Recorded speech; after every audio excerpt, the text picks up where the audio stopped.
Gracias, mis amados hermanos. Pueden tomar asiento. Gloria al Señor. En la mañana de hoy, hermanos, vamos a seguir nuestra travesía a lo largo del libro de Éxodo. Una serie que iniciamos hace un par de semanas con el título Éxodo, un grandioso libertador. Porque de esto trata el libro de Éxodo. Dios, el Salvador de su pueblo. Y quisiera tomar mi primer minuto para recordar a la iglesia los objetivos por los cuales estamos estudiando este libro.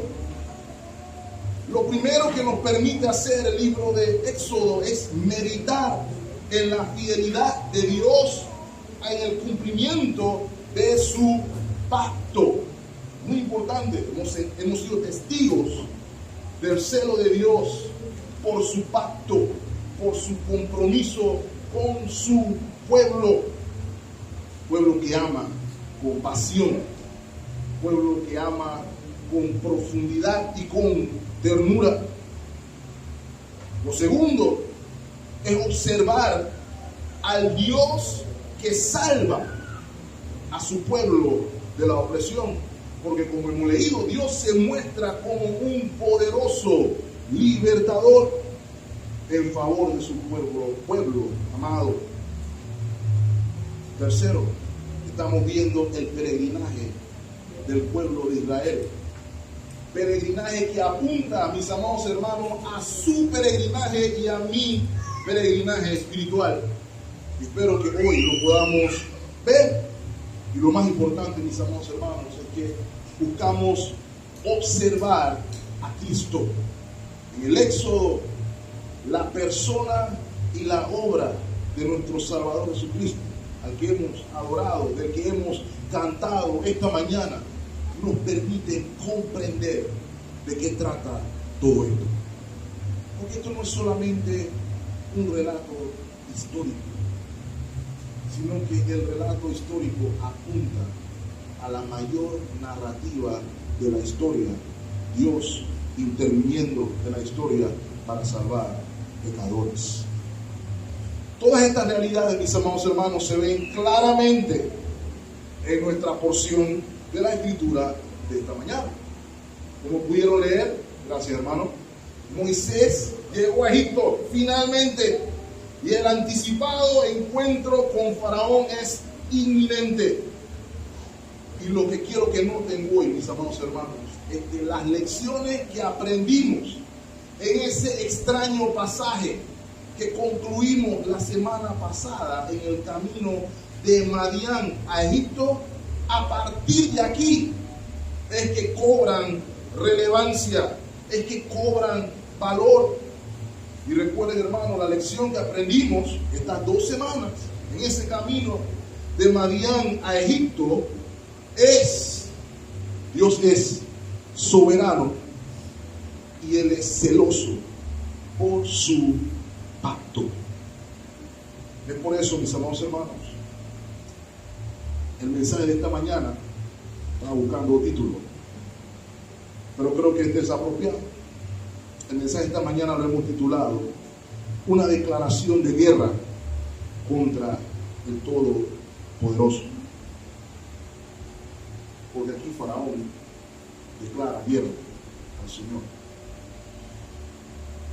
Los tristes eventos del 20 de diciembre de 1989 fueron el trágico, es la mejor palabra que encuentro, desenlace de tensas relaciones entre la nación en ese momento autócrata de Panamá y el imperio, o la nación, no voy a decir imperio, es una otra cosa, la nación más poderosa del mundo en su momento, los Estados Unidos de América. Panamá, para esos años, algunos de nosotros ya andábamos dando nuestra vuelta por ahí, estaba siendo gobernada por el conocido, ya difunto general Manuel Antonio Noriega.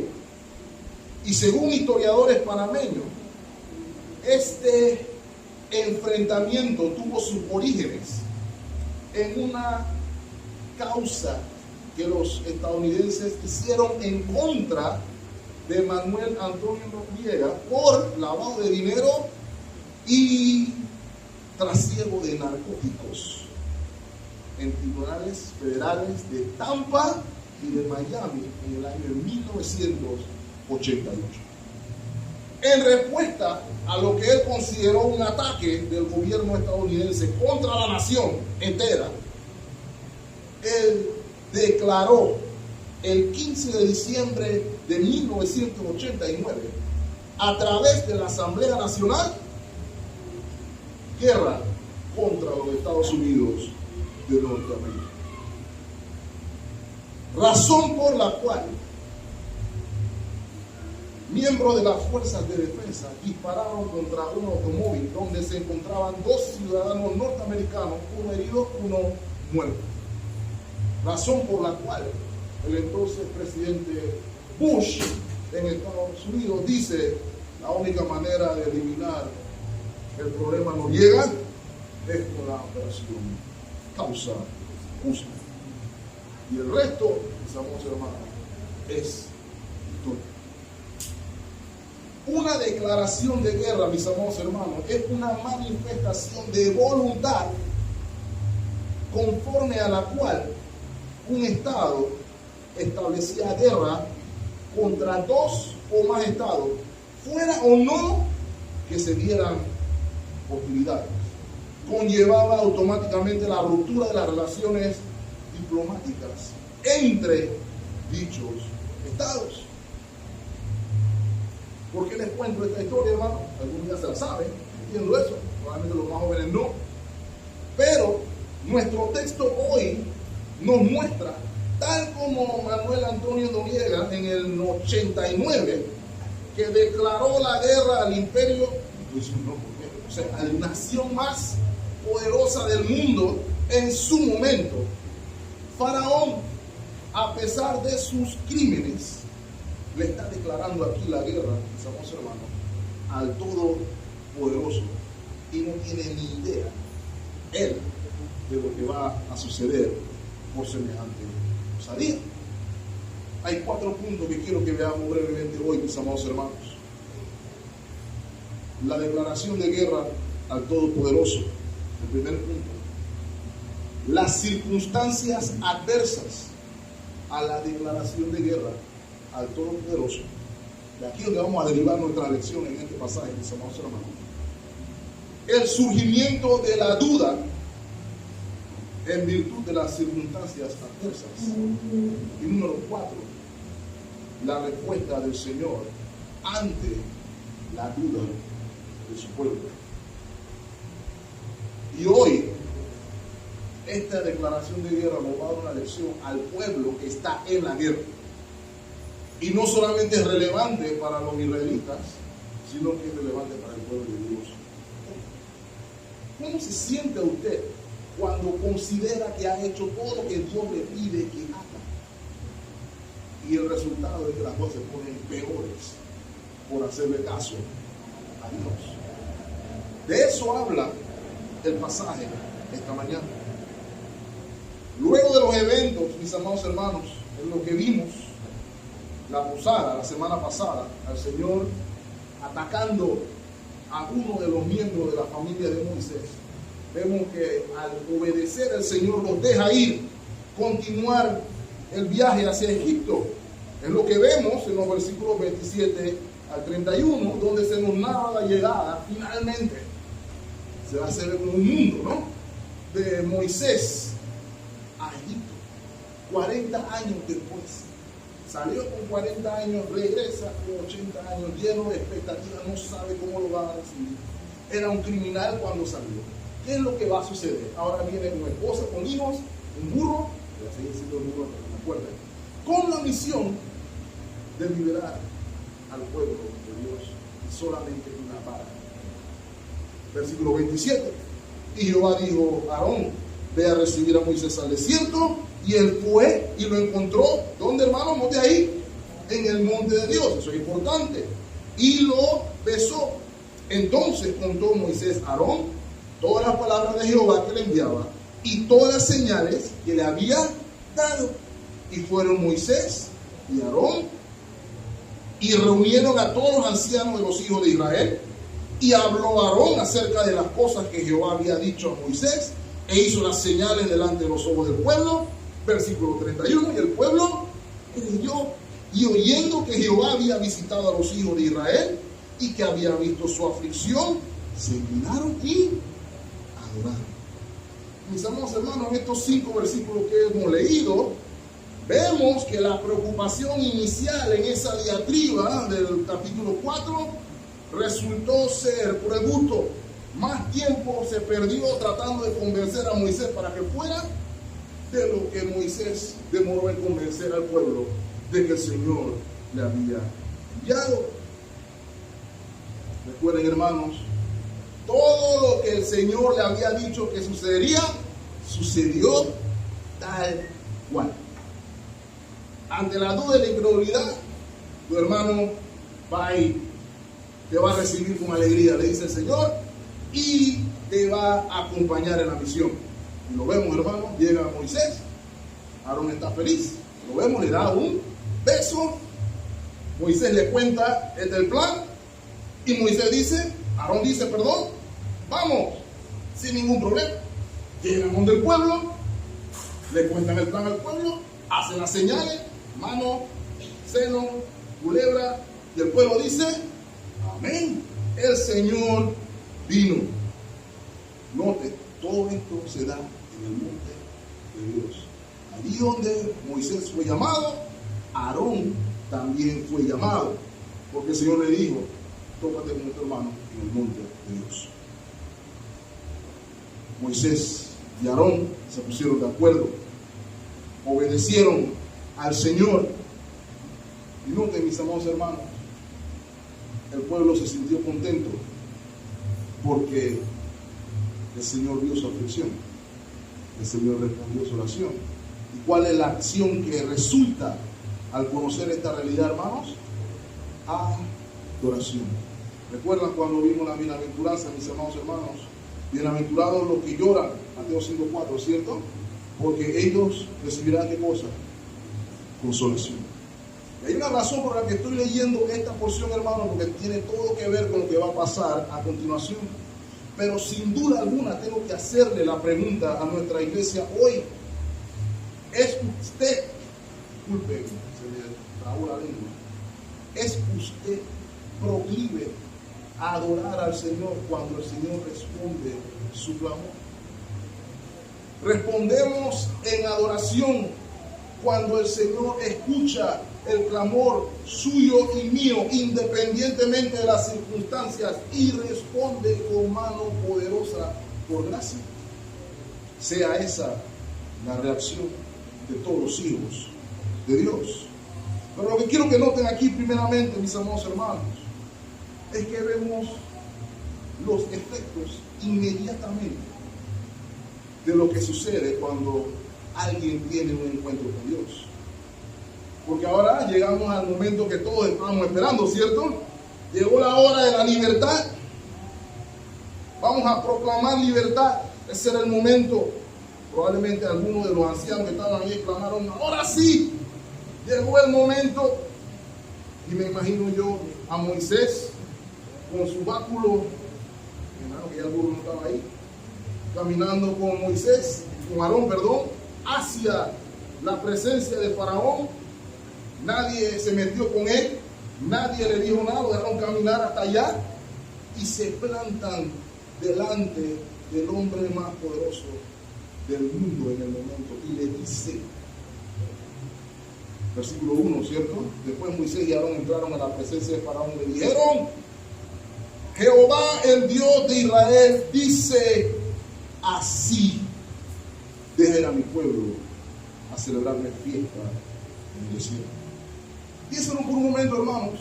El hombre de labios torpes y su hermano llegaron a la presencia del Señor, Faraón, o Señor Jesús, y le dijeron, corto y conciso, deja ir a mi pueblo. El mensaje que identificaría desde ahí en adelante a todos los profetas del Señor. así dice el Señor. ¿De dónde viene ese cambio tan radical, hermano? Solamente hay una respuesta. Viene de un encuentro con Dios. Tanto Moisés como Aarón actuaron movidos por la fe. Acompáñenme a Hebreos 11:27, por ejemplo. Dice Hebreos 11:27 que por la fe, refiriéndose a Moisés, dejó a Egipto no teniendo qué cosa, hermanos, ¿lo ven ahí? La ira del rey, porque se sostuvo como viendo al invisible. ¿De dónde viene la fortaleza para hacer lo que dice el Señor y decir lo que dice el Señor, aunque nos guste? Cuando estamos de pie, como si estuviéramos viendo al invisible. ¿No fue esto lo mismo que sucedió con los discípulos, mis amados hermanos? Un pasaje más. Hechos de los Apóstoles, capítulo 4, versículo 13. Esto es Jerusalén. Pedro y Juan sanaron a alguien en la puerta de la Hermosa, y eso formó revuelo. Noten las palabras en el versículo 13, Hechos 4:13. Entonces, viendo el denuedo de Pedro y de Juan, sabiendo que eran hombres sin letras y del vulgo, se maravillaban y les reconocían, ¿qué cosa? Que estudiaron en Harvard, que habían estado con Jesús. De igual manera, mis amados hermanos, nuestro encuentro con Dios debe motivarnos a dar el mensaje del Señor con denuedo para su gloria, de modo que los que nos escuchen puedan igualmente decir: estos han estado con Jesús, o estos han tenido un encuentro con Dios. Lo segundo que quiero que noten, mis amados hermanos, en estos primeros versos, parece una tontería. Se nos muestra el propósito de nuestro llamado, se nos muestra el propósito de nuestra existencia. Parece mentira, a veces se escucha por allí que no sabemos para qué estamos aquí. Puede que el mundo no lo sepa y nos toca a nosotros decirlo, pero todo hijo de Dios sabe por qué está aquí, porque Dios se lo dijo. Y no quisiera que lo pasáramos por alto, mis amados hermanos. ¿Cuál es el mensaje en el versículo 1? Deja ir a mi pueblo a hacer qué cosa, a jugar golf, a vacacionar en el desierto. Esa era la razón de la libertad. No, deja ir a mi pueblo a celebrarme fiesta en el desierto. Y mis amados hermanos, el éxodo representaba ser libres de la opresión del pecado para servir en adoración al único Dios verdadero. Lo que implica las palabras celebrarme fiesta, lo vemos en la reiteración que hace Moisés y Aarón a la negativa del faraón en el versículo 3. Iremos y ofreceremos sacrificios a Jehová nuestro Dios. No, hermano, el fin de nuestra existencia, aunque usted no lo crea, aunque suene difícil, es la adoración a Dios. Por eso Romanos 12:1 nos llama a vivir nuestra vida como sacrificio vivo, que es nuestro culto racional. El fin de nuestra existencia, mis amados hermanos, es la gloria de Dios. Y la gloria de Dios es el mayor bien que alguien puede recibir. Por ende, fuimos creados, como dice el Catecismo Menor de Westminster, para glorificar a Dios y disfrutar de Él para siempre. Ese es el propósito de su existencia. Si no es el propósito de nuestra existencia, le voy a decir así: estamos viviendo la vida mal. Decía el salmista: ¿a quién tengo en los cielos sino a ti? Él es la porción de nuestro corazón. La gloria de Dios es el mayor bien de todo ser humano. Es lo que nos está recordando este mensaje. Ahora, mis amados hermanos, la declaración de guerra la vemos a partir de aquí, ¿cierto? Versículo 2, ya lo vengo anunciando hace un rato, ¿cierto? Y Faraón respondió: ¿quién es Jehová para que yo oiga su voz y deje ir a Israel? Yo no conozco a Jehová, ni tampoco voy a dejar ahí a Israel. Ahora, mis amados hermanos, estas declaraciones implican, Faraón está diciendo: yo no reconozco la autoridad del Señor. Recuerden, hermanos, Faraón se consideraba divino, el hijo de Ra, y por ende divino. Se debe reconocer su autoridad, se debe reconocer su dominio, sin cuestionamiento. Faraón quería ser él el exaltado, él el adorado. Por eso dice: ¿quién es Jehová? ¿Adorar a quién? No, aquí no. Eso no va a suceder. ¿Sabe dónde se ve con mayor claridad la declaración de guerra, hermanos? Adelante conmigo al versículo 10. Y note, cuando salen los cuadrilleros del pueblo y sus capataces, ¿cuál es el mensaje de Faraón al israelita? Así ha dicho quién: Faraón, no Jehová. ¿Ves la declaración de guerra ahí? Los israelitas habían escuchado: así ha dicho Jehová. Faraón había escuchado: así ha dicho Jehová. Pero la respuesta de Faraón: bueno, así dice Faraón. Aquí el que dice que se hace soy yo. Quiero que entiendan algo, mis amados hermanos. El mensaje de Faraón, o el mensaje de Moisés, mejor dicho, es un llamado para todos a reconocer que es el único Dios verdadero. Eso es primero de 2 versículos. Hay una lucha psicológica para decir: ¿quién es el que es? ¿Quién es el único Dios verdadero? Y hay dos opciones: o es Jehová o es Faraón. En el 2023, o es Jehová o soy yo. ¿Quién es el Dios verdadero?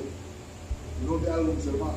La respuesta de Moisés y Aarón ratifican que ellos estaban yendo por fe. Yo no vi a Moisés gagueando ahí en este relato, ni a Moisés ni a Aarón. Bueno, quisiéramos saber si es posible, si no le incomoda, que nos diera la oportunidad de recorrer. Si no le incomoda, pues, eso no es la palabra.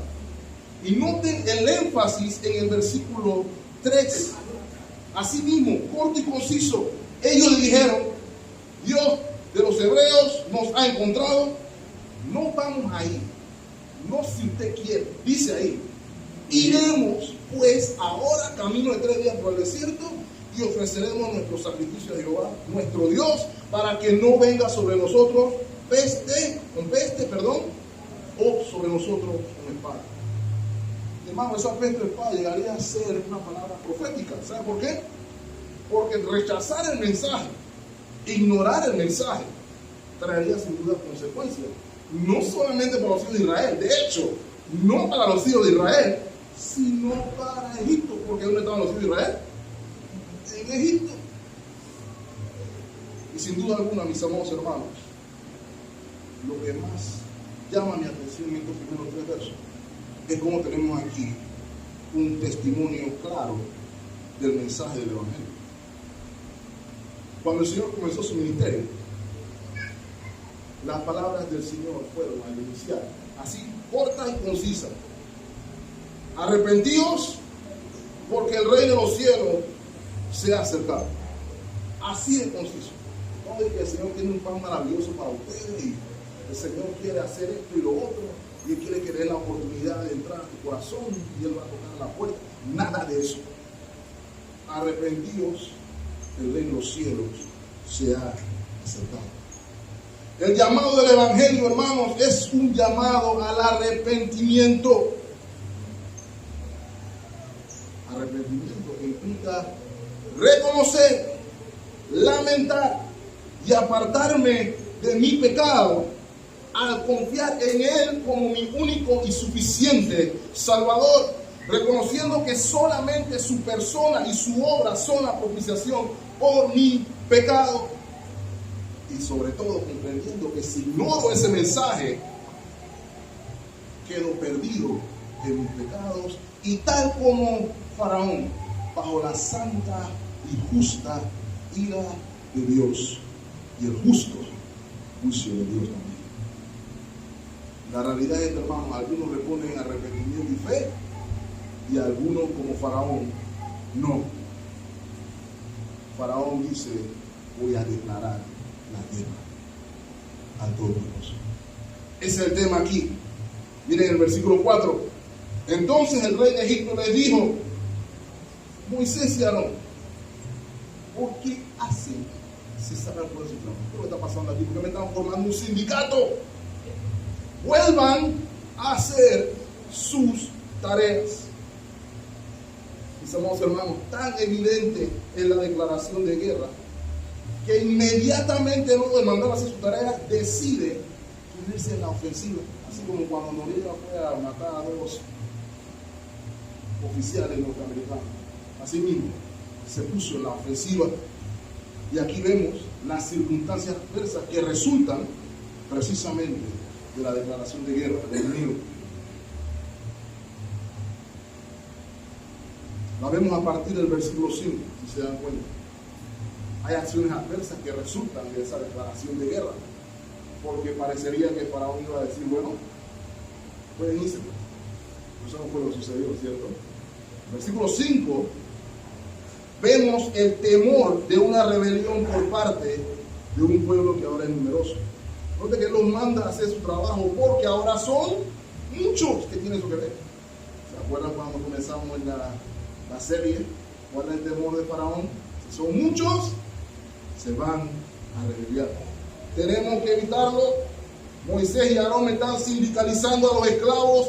Hay que hacer algo. Así que tiene instrucciones específicas a los hebreos a cargo de las cuadrillas y a los capataces, porque había hebreos en la cuadrilla, hermano, que sepan eso. La respuesta y el mensaje lo vemos en el versículo 7. Vamos allá.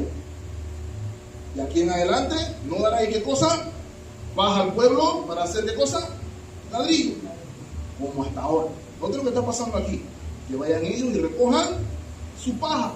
Versículo 8, y les impondréis la misma tarea de ladrillo que hacían antes y no le van a disminuir nada. ¿Por qué? Están ociosos. Tienen tiempo para decir: vamos a adorar al Señor. No se le ocurre decir que tienen tiempo para adorar al Señor. No. Si tienen tiempo para adorar al Señor, tienen tiempo para trabajar más. Ese es el análisis de Faraón en el versículo 8. Así que, versículo 9, agrávese la servidumbre sobre ellos para que se ocupen en ella y no atiendan palabras mentirosas. ¿Están viendo cómo trabaja el autoengaño? ¿Cuál es la palabra mentirosa? ¿El Señor dijo o no dijo? Dejen ir a mi pueblo. Pero esto va a un punto para nosotros hoy, hermanos. Si se dan cuenta, aquí las intenciones son claras: incrementar la opresión sobre el pueblo de Dios. Les exige el mismo rendimiento sin el recurso necesario para que den el mismo rendimiento, por ende no se puede hacer. Hay un problema doble. Voy a decir el primero, hermanos, que a veces a los cristianos se nos olvida. Esta historia nos recuerda algo: que el mundo odia a Dios, y como odia a Dios y a Dios no le pueden pegar, ¿saben por qué la tienen que coger? Con el pueblo de Dios. Aquellos que odian a Dios cogen la represalia con su pueblo. Recuerden el caso de Caín y Abel.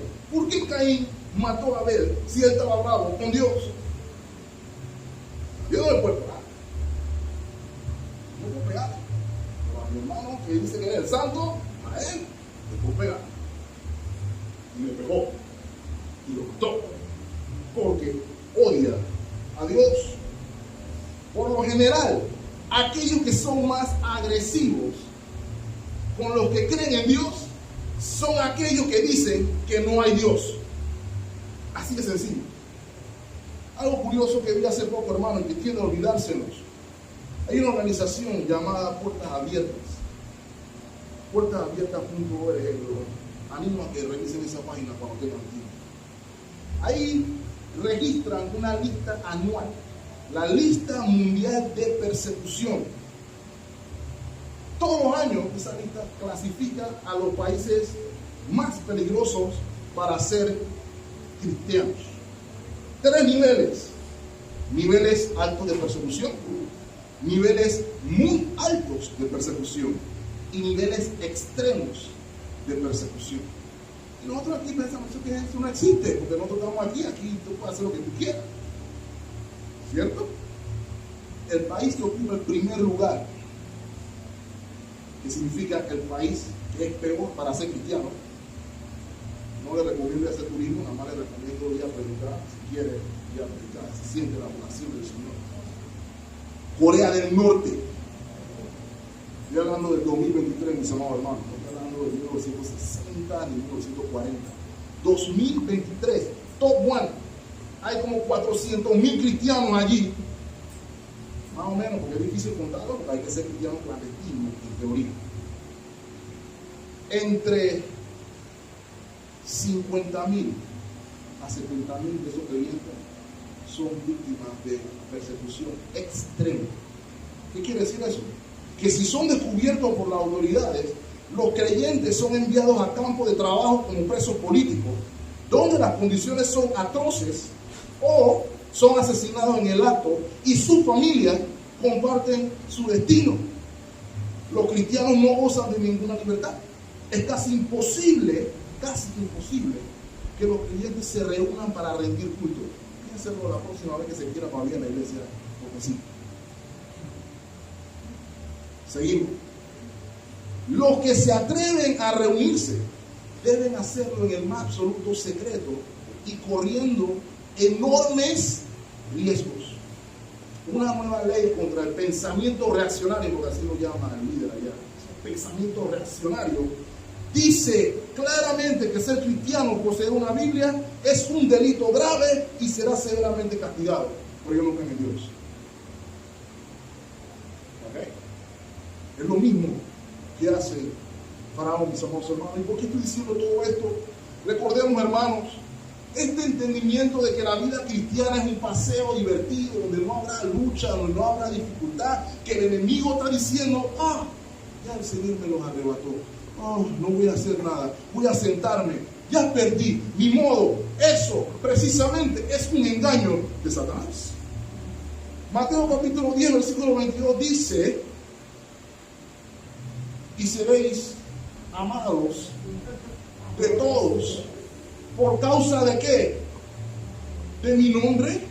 ¿Eso es lo que dice ahí? No, seréis aborrecidos de todos por causa de mi nombre. Más el que persevera hasta el fin, ese será salvo.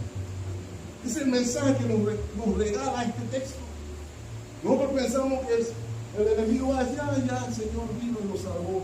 Pero hasta donde yo leí, el enemigo anda como crujiente, buscando a quien lamerle el cuello, como un cachorrito. ¿Así? No, buscando a quien devorar. Él sabe que él terminó, pero él dice, yo no me solo. Por eso está ocupado. A veces más ocupado que nosotros creyentes. Eso es lo que nos recuerda esta lucha con Faraón. Número 1. Número 2.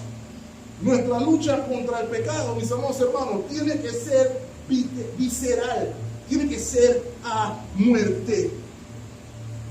Juan 8:34 dice, de cierto os digo que todo aquel que hace pecado, esclavo, otra la palabra, es del pecado. La Biblia enseña eso, mis amados hermanos. Pero Cristo trae libertad contra la esclavitud del pecado. Sin embargo, aun cuando es así, somos llamados a vivir en mortificación del pecado. Romanos 6:16. Note lo que dice el verso 16. ¿No sabéis que si os sometéis a alguien como esclavo para obedecerle. ¿Qué son? Son esclavos de aquel a quien obedecen. Dos opciones, no hay tres, ¿se dieron cuenta? Sea del pecado para muerte o sea de la obediencia para justicia. Créame, mi amado hermano, tan pronto usted llega a la convicción en su corazón de que usted quiere vivir en obediencia para la justicia, la lucha con el antiguo amo comienza allí. A veces no somos ni conscientes de que podamos estar en esclavitud. Permítame un ejemplo. A veces queremos orar, voy a pararme a las 4 de la mañana a orar y me voy a parar a orar y el teléfono, tengo la Biblia en el teléfono, así que comienzo a ver una información y cuando voy a ver infinita información sale en el feed del teléfono y usted me iba a orar. Pasaron 45 minutos que ni siquiera digo gracias Señor por este día porque estaba buscando la Biblia en el teléfono. A veces no hemos dado ni cuenta que ya somos esclavos de este diminuto aparato para vivir. Es un ejemplo. A veces digo, quiero meditar más en la palabra del Señor, pero Netflix tira todos los días repertorio nuevo. Voy a ver la serie esta, voy a viñar la serie esta, pero nadie viña la palabra y no nos damos cuenta que sin querer estamos atados, esclavizados al streaming, por poner un ejemplo. Es cuando usted decide crecer en la comunión con Dios, es cuando hay más entretenimiento y distracciones por todo el lado. Por eso el creyente tiene que estar consciente de que su vida espiritual es una lucha y que no va a ser fácil. Los cuadrilleros y los capataces dieron la información. Bueno, así es el faraón, ustedes están en problemas. Y vemos la reacción del pueblo en el versículo 12, ¿cierto? Entonces el pueblo se esparció por toda la tierra de Egipto para ver dónde conseguía paja. Y los cuadrilleros le decían, muévanse. Esa es la clave que estaban diciéndonos aquí. Y azotaban a los capataces, los hijos de Israel, porque no estaban dando el resultado. ¿Y sabe qué iba a pasar, hermano? No iban a dar el resultado, porque era imposible. Y aquí donde voy, hermano, la situación se había puesto drásticamente peor. En términos nuestros, Moisés y Aarón llegaron a Faraón y le dijeron, en el nombre de Jesús, deja a mi gente irse. Y Faraón se echó a reír. Eso fue lo que pasó. En vez de dejarlos ir, los puso peor. Probablemente los ancianos pensaban que iban a llegar allá y al día siguiente iban a estar saliendo. Si es que Moisés no le dijo que el Señor iba a endurecer por así de Faraón. Porque si les dijo, tenemos un problema, ¿cierto? Pero nadie espera adversidad, mis hermanos. Vivimos un cristianismo donde se nos dice que es flores y arcoíris hasta que venga Cristo. Eso no es lo que enseña el Éxodo. Ese no es el verdadero peregrinaje cristiano. Y cuando no estamos convencidos, mis amados hermanos, entonces viene lo que es el problema. Viene el tercer punto, que es la duda. Cuando nos encontramos en situaciones adversas. Mis amados hermanos, a partir del versículo 15, la duda es el sentimiento predominante ante las circunstancias adversas que no se lidian correctamente. Quiero que lean conmigo con atención, por favor, el versículo 15. Y los capataces de los hijos de Israel vinieron a Faraón y se quejaron a él diciendo, ¿por qué lo haces así con tus siervos? No se da paja a tus siervos, Faraón. Y con todo nos dicen, hagan ladrillo y aquí tus siervos son azotados y el pueblo tuyo, tu pueblo, es el culpable. ¿Saben por qué lo dice en el versículo 15, hermano? Porque si pone atención, a partir de aquí hay una secuencia extraña. Cuando nosotros comenzamos nuestra serie, específicamente a finales del capítulo 2, versículo 23, más o menos, El pueblo de Israel clamó. El pueblo de Israel lloró. ¿A quién? ¿Recuerdan? El clamor subió a los oídos del Señor. Dice el versículo 23, capítulo 2.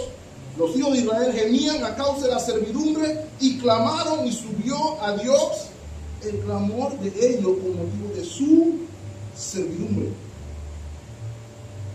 Si ven capítulo 2, capítulo 5.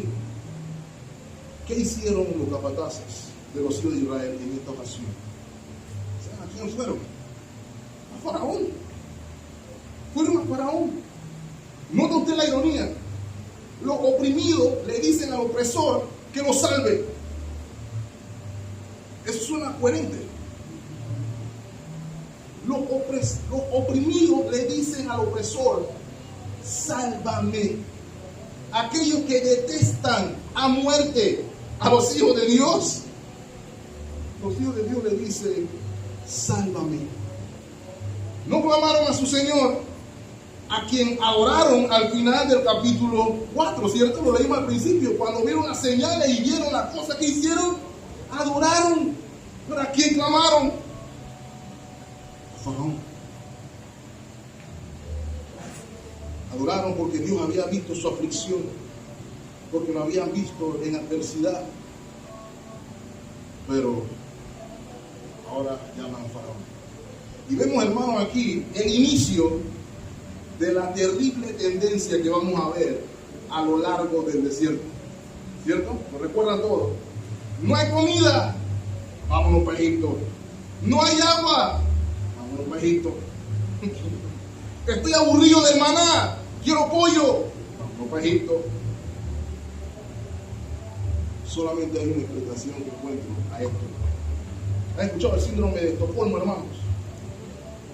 Síndrome de Estocolmo, según el Diccionario General de la Lengua Española, Vox, es un trastorno psicológico temporal que aparece en las personas que han sido secuestradas y que consiste en mostrarse comprensivo y benevolente con la conducta de los secuestradores e identificarse progresivamente con sus ideas, ya sea durante el secuestro o inclusive después de ser liberados. Y aquí este ejemplo lo vemos en los dos casos. Secuestrados y liberados se estaban acordando de sus opresores.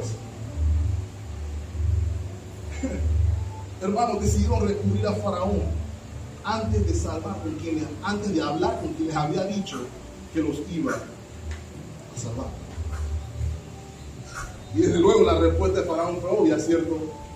¿Cómo no, hijos míos? Desde el día de hoy vamos a liberar sus cargas, día libre para todo el mundo. Así fue como respondió Faraón. ¡Claro que no! Versículo 17. Y él respondió: estáis ociosos, dejen la vagabundería, vayan a trabajar. Dicen: vamos a ofrecer sacrificio a Jehová. Vayan a trabajar, es lo que está diciendo Faraón. Note lo que dice el versículo 19, que ahí lo quiero llevar, somos hermanos. ¿Qué sucedió de la respuesta de que buscaron que lo salvara? Entonces los capataces de los hijos de Israel se vieron en aflicción al decírseles: no se disminuirá nada de vuestro alivio de la tarea de cada día. Ahora, hermano, usted pensaba que lo que le mencioné en el versículo 15 era difícil. Lo difícil es lo que viene ahora. Viene el versículo 20. Y encontraron a Moisés y a Aarón, que estaban a la vista de ellos cuando salían de la presencia de Faraón. Me recuerda cuando el gallo cantó siglos después y la mirada de Pedro y la del Señor se encontraron. Yo creo que eso fue algo así. Salen los israelitas y miran a Moisés. Y en lugar de decir: Moisés, ahora arranca la revolución, yo no sé, tira el palo, haz algo. Eso no fue lo que pasó. ¿Sabe qué es lo que pasa? Versículo 21. Le echaron la culpa a Moisés. Mire Jehová entre tú y nosotros. Nos habéis hecho abominables delante de Faraón y su siervo, poniéndole la espada en la mano para que nos mate. ¿De quién la culpa? De Moisés. La culpa es del líder espiritual, que el mundo lo odia. Le echaron la culpa al pastor, digámoslo así. Pastor, usted tiene la culpa de que la gente en el mundo no me quiere y me maltratan. Pero ¿saben lo que estaban diciendo realmente? Estaban diciendo que realmente esto era culpa de Dios. ¿Por qué? ¿Quién mandó a Moisés? Dios. ¿Quién hizo las señales? Dios. ¿En quién creyeron los israelitas? En Dios. Y los israelitas le estaban diciendo a Moisés, por ende le estaban diciendo a Dios, por tu culpa, ahora no odian más y no quieren matar más. Ahora, hermano, no te lo sutil de esto. ¿En qué momento los israelitas no le eran abominables a Faraón? Porque la última vez que yo revisé, desde el capítulo 1, Faraón está tratando de matar a todos los israelitas, desde el capítulo 1. No sé en qué momento él los amaba más, según lo que están aquí. Pero cuando estamos enfrente de situaciones adversas, a alguien hay que echarle la culpa, aunque no sea quien tiene la culpa. Alguien tiene que pagar. Yo no tengo la culpa, cualquier otro. ¿Has visto eso? Nos topamos con nuestra esposa y estamos con el rostro amarrado. Nos pregunta la esposa, ¿te pasó algo? Nada. ¿Por qué no le dijiste que pasaba algo? ¿Sabe por qué no le dije que pasaba algo? Probablemente porque él sabe que no era razón para estar enojado. Yo quiero estar bravo. Porque alguien tiene que tener. Inclusive Dios, de lo que ya hemos hablado. ¿Cómo Dios permite que nos odie Faraón aún más? De igual manera, mis hermanos, algunos hoy se sorprenden cuando se cumple el refrán ese que dice: mal paga el diablo a quien bien le sirve. Porque algunas personas piensan por alguna razón que el diablo quiere mi bien. El diablo quiere que te vaya bien, que prospere y sea múltiple. Y nosotros decimos: sí, es Dios el que está poniendo todas esas reglas opresivas. Es Dios el que no quiere que yo surja como persona. Pero el diablo se ve como, él sí me entiende. Yo no ese poco de reglas, yo quiero fluir. Esos mandamientos de Dios son opresivos. Esa persona ahora, todo opresivo. Pero es bien cuando Dios te dice algo. Yo sé los planes que tengo para ustedes, dice el Señor. Planes que son de bien, no para mal. ¿Saben cuál es el problema? Nosotros no le creemos a Dios. No conocemos a Dios. Tengo que decirlo así, mis amados hermanos. El enemigo solamente busca hurtar, matar y destruir. Quiero que sepa algo, hermano. Antes de que Dios lo salvara a usted, aún cuando estaba en el mundo, el diablo no lo amaba a usted cuando estaba en el mundo. El diablo también lo odiaba a usted cuando estaba en el mundo, porque el diablo lo quiere ver muerto. Es Dios el que lo quiere sacar de eso. Es Dios el que le quiere dar vida eterna en abundancia. Y nosotros se nos ocurre decir: Dios es el malo. Y le creemos al faraón las mentiras de Dios. Eso no es lo que decía Faraón. Para que sigan creyendo mentiras de que pueden ser libres. Falso. El pueblo comenzó a dudar. ¿Saben quién también comenzó a dudar? El que habían mandado a liberar al pueblo. Versículo 22. Entonces Moisés se volvió a Jehová y dijo: Señor, ¿por qué afliges a este pueblo? ¿Para qué me envías? ¿Por qué está pasando lo que está pasando? Ahora, dos cosas antes de que le caigamos con palo a Moisés. Todos hacemos esto. Todos hemos dicho en alguna ocasión: ¿por qué yo, Señor? ¿Por qué a mí? A veces no hacemos caso al Señor y aún así decimos: ¿por qué yo? ¿Por qué permite que esto me pase a mí? Pero creo que mediten en algo. El Señor le dijo a Moisés que Faraón no iba a dejar ir al pueblo, pero no le dijo que se le iban a complicar las situaciones laborales del pueblo. Eso no se lo dijo el Señor. Y Moisés está dolido porque está viendo que lo que resultó de esto no fue que Faraón se endureciera, no solamente se endureció, sino que se puso más agresivo contra el pueblo de Dios. Y esa adversidad, mi amado hermano, lo dejó trastabillando y tambaleando. Así como muchas veces las adversidades nos afectan a nosotros. Pero yo quiero que entiendan también, mis amados hermanos, esto fluye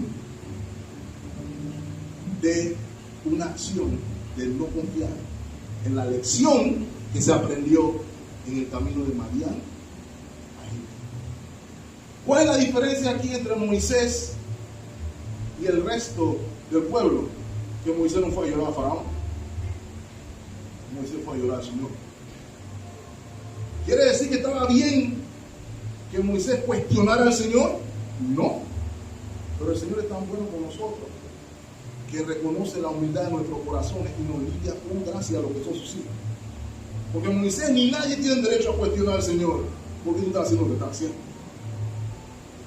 Pero lo que somos sus hijos, hermano, a veces cuando merecemos una nalgada, el Señor nos trata con gracia. El Señor nos trata con gracia. Porque somos honestos de decirle al Señor, estoy mal. ¿Saben que hay un problema en nuestra cultura cristiana, hermano? Y voy en la última porción en un momento. Tenemos el problema de que hemos hecho pecaminoso decir, estoy mal. Decimos que para que se lo vea bien tenemos que decir, ¿cómo está, hermano? Bendecido en victoria. Hermano, ¿cómo te sientes? Estoy en la tercera nube del tercer cielo al lado de San Pablo. Y estamos siendo mal acostumbrados a no ser honestos. ¿Y saben qué es lo que pasa, hermano? La mayoría de la vida de los creyentes tienen altos, tienen montañas, pero también hay valles. Cuando alguien me dice que la mata en la montaña, yo no le creo. Pero hemos creado esa cultura de que está mal decir, estoy luchando, estoy sufriendo, necesito ayuda. ¿Y saben hasta dónde se extiende, hermano? Hasta en la cámara del devocional. Porque delante de Dios, siquiera en privado, nos atrevemos a decirle, Señor, no entiendo, no aguanto, ayúdame. Pero precisamente ahí donde hay que derramar. Eso fue lo que hizo Moisés. Moisés no fue donde Faraón. Moisés fue a su Señor. ¿Sabe dónde tiene que ir usted, hermano? A su Señor. Cuando comienzan a suceder las circunstancias adversas, algunos dicen, voy para el mundo. Hay que ir para el otro lado. Uno viene de allá, precisamente. A eso es a lo que me refiero. Ese es el síndrome de Estocolmo. Por eso menciono, hermano, el viaje, el peregrinaje de los israelitas es el mismo peregrinaje espiritual suyo y mío. Que aún cuando salieron de Egipto le dicen al Señor, no hay pan. En Egipto estaba oprimido, estaba muerto, pero había pan. ¿Qué clase de análisis es ese? Pero es lo que hacemos nosotros hoy, aún hoy. Hermano que me escucha, solamente en Cristo hay libertad. Amén. Tu opresor no te quiere, tu opresor te quiere destruir. Solamente Cristo te ama. Los últimos minutos lo tomaré para decir cuál es la respuesta de Dios ante la duda. Dije que iba a ser mi mejor esfuerzo, hermano. Vamos a la recta final. ¿Cuál es la respuesta del Señor ante la duda? La vemos en el versículo 1 del capítulo 6. Jehová respondió a Moisés, ahora verás lo que yo haré a Faraón. Hermano, Dios pudo haberle dicho a Moisés ahí, hasta aquí llegaste, se acabó. ¿Cuántas es lo que hablamos aquí? No pudo haber dicho eso. Pero el Señor responde con gracia a su hijo. El Señor reconoce la honestidad de su hijo, aunque está actuando mal. ¿Ok? No estoy diciendo ahora que tenemos que actuar deshonestamente, y tampoco tenemos que actuar incorrectamente. Estoy diciendo que Dios lidia con sus hijos con gracia. Dios es un padre para sus hijos. Dios no quiere destruir a sus hijos. Dios quiere el bien de sus hijos. Y a veces se nos olvida eso. Con mano fuerte los dejaré ir y con mano fuerte los echará de su tierra. Miren, versículo 2. Habló todavía Dios a Moisés, que se había callado, y le dijo: yo soy Jehová. Y aparecía Abraham, a Isaac y a Jacob como Dios omnipotente, mas en mi nombre Jehová no me di a conocer a ellos. Versículo 4. También establecí mi pacto con ellos, de darle la tierra de Canaán, la tierra en la que fueron forasteros y en la cual habitaron. Asimismo yo he oído el gemido de los hijos de Israel, a quienes hacen servir los egipcios, y me he acordado de mi pacto. Yo no estoy sordo, ni ciego, ni mudo, pero yo soy soberano. Yo trabajo bajo mis términos. Por tanto, dirás a los hijos de Israel, de nuevo lo vemos ahí repetido, ¿cierto? No te lejos así. Yo soy ¿quién? Yo soy el que soy. Y yo os sacaré de la tierra, de las tareas pesadas de Egipto, y os libraré de su servidumbre, y os redimiré con brazo extendido y con juicios grandes, y os tomaré por mi pueblo, y seré vuestro Dios, y vosotros sabréis que yo soy el que soy vuestro Dios, que os sacó debajo de las tareas pesadas de Egipto, y os meteré en la tierra por la cual alcé mi mano, jurando que la daría a Abraham, a Isaac y a Jacob, y yo os la daré por heredad. ¿Quién? Yo Jehová. Hay algo que quiero mostrarles aquí, mis amados hermanos. ¿Qué es lo que está haciendo Dios aquí? Recuerden, ¿cuál es la respuesta de Dios ante la duda que viene por la adversidad? Una sola. ¿Saben cuál es su respuesta? Su santa palabra. Porque en su santa palabra Dios nos recuerda quién es, qué ha hecho Él por usted y por mí, y qué hará por usted y por mí. Por eso dice: yo soy Jehová. ¿Le recuerda cómo estaba ahí cuando estábamos hablando de Madián? Yo soy el que soy. Yo soy soberano. Y no solamente soy soberano, sino que soy celoso de mi pacto. Yo no tengo mala memoria. Yo no tengo problema de fofo B12. Yo sé lo que está pasando. Pero usted no lo pongo yo. ¿Por qué? Porque tú no entiendes que yo tengo un plan que es superior a lo que tú estás pensando. Tú estás pensando nada más en aquí en Egipto. Yo estoy pensando a nivel global. Hay una narrativa mayor. Mis propósitos no son tus propósitos. Pero siempre acuérdate, aunque no entiendas, yo soy. ¿Lo ven ahí, mis amados hermanos? Y note las palabras del Señor con respecto a lo que hará. Dice, note los verbos: yo os sacaré y libraré de servidumbre. Versículo 6. Dios no sabe la esclavitud. Yo los redimiré con brazo extendido. Redimir es un acto legal, jurídico, por el cual alguien tiene que pagar el rescate de alguien. Dios está diciendo: yo voy a salvarte, pero tu salvación tiene un costo que tú no puedes pagar, pero que yo voy a pagar. Él paga el precio de su libertad y la mía en Cristo Jesús. Y no solamente dice: yo lo voy a sacar y lo voy a librar y lo voy a redimir, sino dice: yo os tomaré por mi pueblo y seré vuestro Dios. Note lo que dice ahí, hermanos, y ahí estamos entrando en una relación familiar íntima. En Él son adoptados hijos.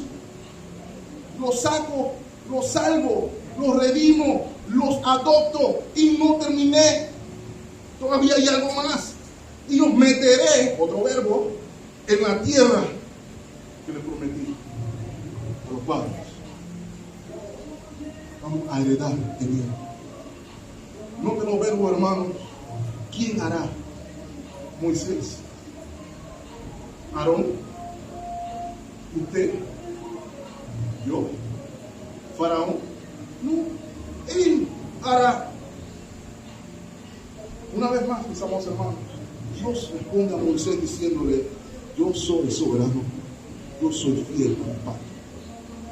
Todas estas acciones nos apuntan al Evangelio del Señor Jesucristo, hermanos. ¿Saben por qué? Porque para los israelitas todas estas promesas se cumplieron en el Éxodo y en la entrada a la tierra prometida.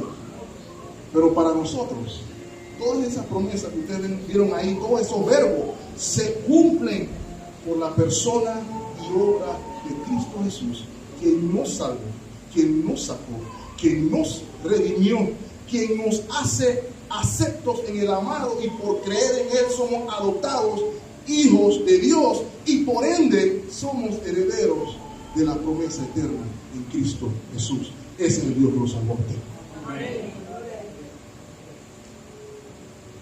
Él fue el que murió por ustedes, nadie más.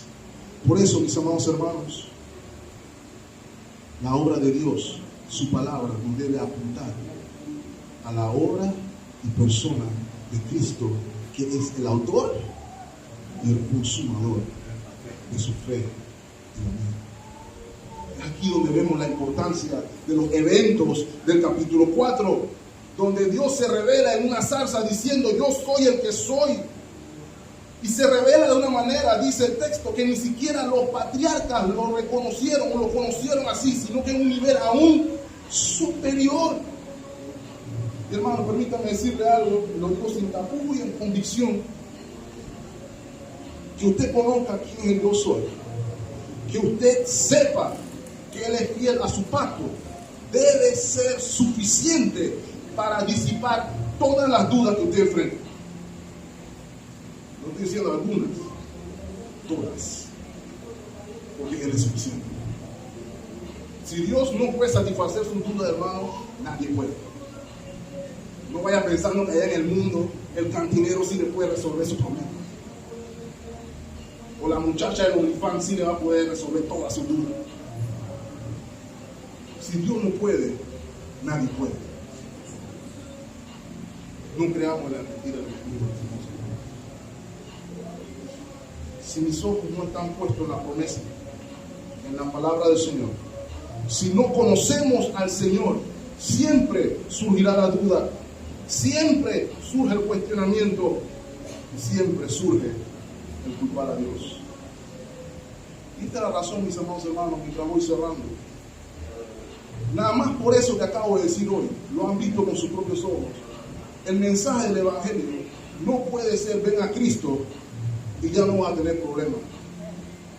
O ven a Cristo y todos tus problemas se resolverán. Porque quiero que le diga algo, hermano: Moisés obedeció la palabra y sus problemas se incrementaron. El pueblo fue, los ancianos fueron, Faraón, el Señor dice, y sus problemas se incrementaron. El Evangelio no es: no tendrás problemas. El Evangelio es: Cristo está contigo, te salva de tu pecado, que es tu problema. Y en tu camino no estás solo, porque Él va contigo a cada paso. Por eso usted ve que hay cristianos que: ven a Cristo y tu esposa te va a querer. Ven a Cristo y todas las mujeres te van a corretear. Ven a Cristo y tu bolsillo va a estar lleno. Ven a Cristo y vas a tener carro nuevo. Cuando llegan allá y ven que no hay ni carro, ni casa, ni mujer, ni plata, ni nada, me estafaron. Esto no es lo que me prometieron. Me voy para el mundo. Así decimos: allá en el mundo hay plata, hay carro, y vamos en el engaño del mundo. Porque no predicamos el Evangelio, que no es: en el mundo hallaréis aflicción. Nuestra esperanza no es aquí, sino allá. Cierro con esta exhortación, mis amados hermanos, porque pareciera que la palabra del Señor debe ser suficiente, ¿cierto? Por eso fue que no pude terminar en el versículo 22. Porque después de este speech del Señor, del capítulo 6 al 9, Moisés debería decir: oh Señor, tienes razón, vamos de nuevo. Y le dice al pueblo: acuérdense, el yo soy, Él juró a su padre, vamos de nuevo, confiemos en Él. Eso no fue lo que pasó. Versículo 9. De esta manera habló Moisés a los hijos de Israel. O sea que Moisés fue a decirle lo que el Señor le dijo. La culpa no es del líder a veces, hermano. A veces nos paramos aquí y le decimos a la iglesia: esto dice el Señor. Pero no es mi responsabilidad dar Dios por mí. Mi trabajo es decir. Pero ellos no escuchaban a Moisés. ¿Por qué no escuchaban a Moisés, hermano?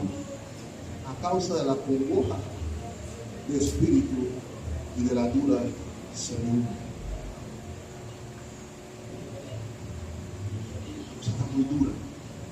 así que no escucho a Dios. Esta adversidad no me gusta, así que no oigo. Pero el Señor no terminó, ¿cierto? Versículo 10. Y habló Jehová a Moisés diciendo: entra y habla a Faraón, rey de Egipto, que deje ir de su tierra a los hijos de Israel. Y ahora, el que responde raro, ¿quién es? Moisés. Versículo 12. Y respondió Moisés delante de Jehová: he aquí, los hijos de Israel no me escuchan. Si ellos no me escuchan, ¿cómo me va a escuchar Faraón, siendo yo torpe? Y ahora se acordó que era torpe. Bueno, ven el ciclo de la duda, ¿dónde termina? Dios mismo está hablando con él cara a cara. No me van a oír de nuevo. Moisés hizo una regresión, porque este tipo de debate lo tuvimos en todo el capítulo 4. ¿Lo ven ahí? Pero el Señor se mantiene firme. ¿Se dan cuenta cómo nuestro Señor no es inmutable? Él es, hermano, ancla donde no hay desviación. Entonces Jehová habló a Moisés y a Aarón y les dio mandamiento para los hijos de Israel y para Faraón, rey de Egipto, para que sacasen a los hijos de Israel de la tierra de Egipto.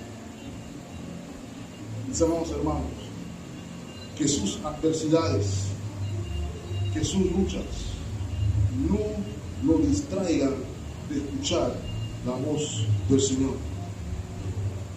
Recordemos que Él está allí. Recordemos que Él es soberano, que todas sus acciones tienen un propósito que puede que usted y yo no comprendamos, pero con que Él sepa es suficiente. Nuestros ojos deben estar, ¿saben dónde, hermano? Puestos en Cristo, el autor, el consumador de la fe. Dice el himno: porque Él vive, triunfaré mañana. Porque Él vive, ya no hay temor. Porque yo sé que el futuro es suyo. Eso debe ser suficiente. La vida vale más y más sobre Él. Que no nos invada la duda. Hay guerra declarada, pero Cristo ya venció. Usted solamente ha de caminar en fe, y el Señor hará el resto. Señor le bendiga ricamente, mis amados hermanos. Estemos orando. Amado Señor, gracias por tu palabra. Gracias porque tú tienes gracia para tus hijos. Aun cuando nuestras dudas nos hacen sordos, aun cuando nuestras incapacidades nos desvían, tú con amor de Padre nos recoges, nos levantas, nos limpias, nos das ojos para ver, nos das oídos para oír. Ayúdanos, te rogamos, Señor, a no poner nuestros ojos en las adversidades, a no poner los ojos en aquellos que odian tu causa, a no poner los ojos en nuestros problemas, sino que pueda estar nuestra mirada fija en ti. ¿Qué es lo que tú pides? Que podamos comprender que tú eres Jehová, y tú hiciste juramento, y que amas a tus hijos, y que nuestro caminar espiritual no será fácil, pero estás seguro, porque tú vienes con nosotros. Ayúdanos a reconocerlo. Y Padre, si hay alguien aquí que aún está en guerra delante del Dios viviente, te rogamos, Padre, que le concedas un nuevo corazón, que pueda venir a ti en arrepentimiento y fe, y que pueda humillarse y reconocer: Jesús es el Señor y no yo. Porque es preferible hacerlo ahora, Padre, porque sabemos que vendrá un día donde toda rodilla se doblará y toda lengua confesará que tú eres Señor, para la gloria de Dios Padre. A la buena o a la mala, pero tú eres Señor. Ayúdanos, Padre, a verlo. Ayúdanos a compartir el mensaje, un mensaje de salvación, un mensaje de arrepentimiento. Ayúdanos a explicarle al mundo que tú no estás corriendo para presidente, porque tú eres Señor, Que no nos dé pena decirlo, que no nos dé pena proclamarlo, para tu gloria. Todo esto lo pedimos y damos gracias en Cristo Jesús, nuestro Señor y Salvador. Y el pueblo de Dios dice amén. Amén. Dios les bendiga, mis amados hermanos.